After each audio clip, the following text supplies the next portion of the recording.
আসসালামু আলাইকুম ভাইয়া। এই ছেলে, এই এদিকে এসো। জি ভাইয়া, ভালো আছেন? কোথায় যাচ্ছ তুমি? ভাইয়া এই তো পড়াতে যাচ্ছিলাম। পড়াইতে যাচ্ছ? তোমার কি সামান্যতম কমন সেন্স নেই? মানে ভাইয়া বুঝলাম না, আমি আবার কি করলাম? বিয়াদবের মতো আবার মুখে মুখে কথা বলো। ভাইয়া কি হয়েছে বলবেন তো? এই ছেলে, তুমি একজন শিক্ষক মানুষ, তোমার কাছ থেকে তোমার ছাত্ররা কি শিখবে? এই জাতি কি শিখবে তোমার কাছ থেকে? তুমি একজন শিক্ষক হয়ে এই সমাজটাকে নষ্ট করছো। কেন ভাইয়া, আমি আবার কি করলাম? আবার বিয়াদবের মতো কথা বলো। কি করছো মানে? এই ছেলে, তোমার চুলের কাটিং এরকম কেন? তোমার লেভেলটা এরকম কেন? তুমি একজন মাস্টার মানুষ, তুমি থাকবে স্মার্ট। তোমার কাছ থেকে তোমার ছাত্ররা কি শিখতেছে? তোমাকে দেখে দেখলাম আমার ছোট ভাইটা, সেও মাথা চুল অনেক বড় করছে। তোমরা ধর্মকর্মর নামে ভণ্ডামি করে বেড়াচ্ছ, শিক্ষিত হয়ে অশিক্ষিত মতন আচরণ করতেছো। তোমাদের কাছ থেকে কি শিখবে এই জাতি? এই ছেলে, তোমার কি চুল কাটার টাকা নেই? না থাকলে তুমি আমার কাছ থেকে নিয়ে যাও। ও ভাইয়া, এতক্ষণে বুঝলাম আসলে আপনাদের সমস্যাটা কোথায়। ভাইয়া, আমি সমাজ নষ্ট করিনি। আপনাদের আসল সমস্যাটা হচ্ছে আমি মানুষটা দুর্বল, আর আরেকটা সমস্যা হচ্ছে আমার এই চুল। ভাই আপনি বললেন আমি ধর্মের নামে ভণ্ডামি করতেছি, আমি কি কখনো বলেছি আমি ধর্মের নাম করে চুল রেখেছি? ভাইয়া শুধু একটা কথা বলি, আমি যে চুলটা রেখেছি না, এই চুলটা ভাইয়া কোনো ধর্ম অসমর্থন করে না। আর ভাইয়া আমি এমন কোনো কাটিং দেইনি চুলে যেটা সমাজের সোসাইটিতে ব্যাঘাত ঘটায়, যে কাটিংটা উচ্ছৃঙ্খল পরিবেশ তৈরি করব। তাহলে ভাই এটা সমস্যা কেন? আপনাদের সমস্যায় চুল না, আপনাদের সমস্যা হচ্ছে আপনারা দুর্বলদের উপরে একটু চড়াও হবেন, দুর্বলদেরকে একটু পাকড়াও করবেন, তাছাড়া কিছুই না। আর সবলরা যা ইচ্ছা তাই করবে। মানে কি বলতে চাও তুমি? মানে বুঝলেন না কেন? গতকালকে শুক্রবারে আপনি যে মসজিদে নামাজ পড়লেন, ওই মসজিদের মেম্বারে সভাপতি সাহেব 16 মিনিট কথা বললো।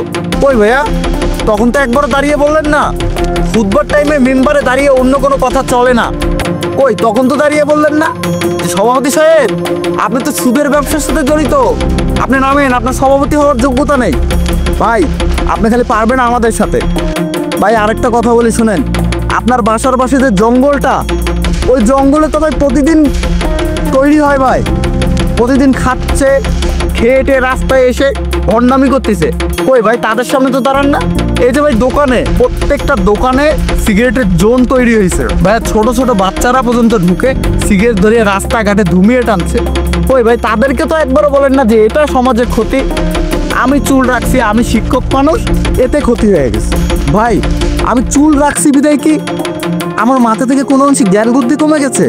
ভাইয়া একটা কথা বলি, মানুষ চুল রাখলে যদি মেধা শূন্য হয়ে যেত, সবার আগে মেধা শূন্য হতো কাজী নজরুল ইসলাম। কই ভাই, যারা তো মেধা শূন্য হয়নি, তাদেরকে আজকে হাজার হাজার মানুষ, লক্ষ লক্ষ মানুষ অনুসরণ করে।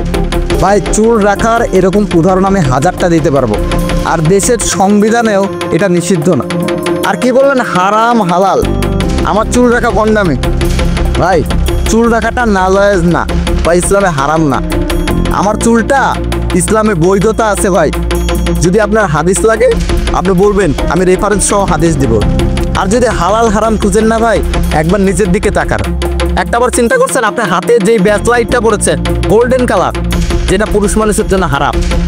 আপনি যে চেনটা পড়েছেন না ভাই, এটা কালারের জন্য না, এই গহনা পরা পুরুষ মানুষের জন্য হারাম। ভাই আপনি হাতে মেহেদি দিয়েছে, পুরুষ মানুষের জন্য এই মেহেদি পরাটা জায়েজ নেই।